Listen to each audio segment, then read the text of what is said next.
Hey everyone, welcome to another video of BlogHunch. In this video, we will see how to connect a custom SMTP server to your BlogHunch site. So let's get started. The first thing that you need to do is log into your dashboard. And from there, let's head over to the settings section. At the end, you will find this SMTP option in the advanced section. Click on it and you'll find this form to configure your SMTP. Now for this tutorial, we are going to use Brevo. So I am already logged into my Brevo account. And from the top right, I can see this SMTP and API option right here. Just click on that and it will give you the SMTP credentials that you need to put in BlogHunch.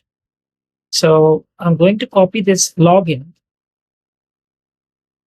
and put it into the SMTP username. Now for the mail address, we're also going to use the same one because this is the email address that we have used to sign up for Brevo.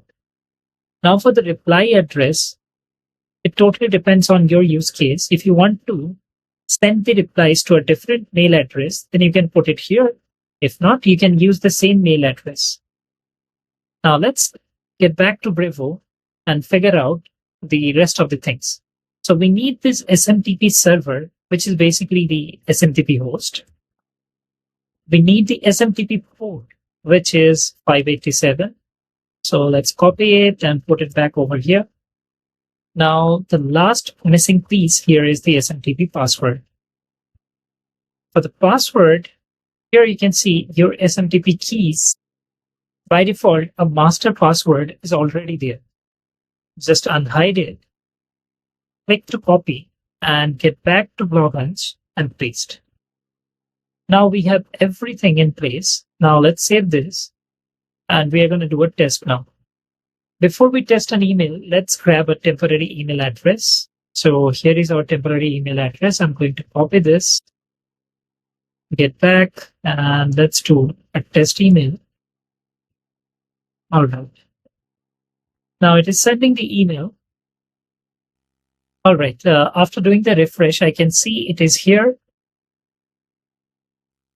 So I have already received the test email that is coming from BlogHunch, and we are using Brevo as our SMTP provider or the SMTP server. And you can see the mail is coming from bloghunch.help@gmail.com. This is the same email that we have used for Brevo. So this was our first step towards sending the newsletters.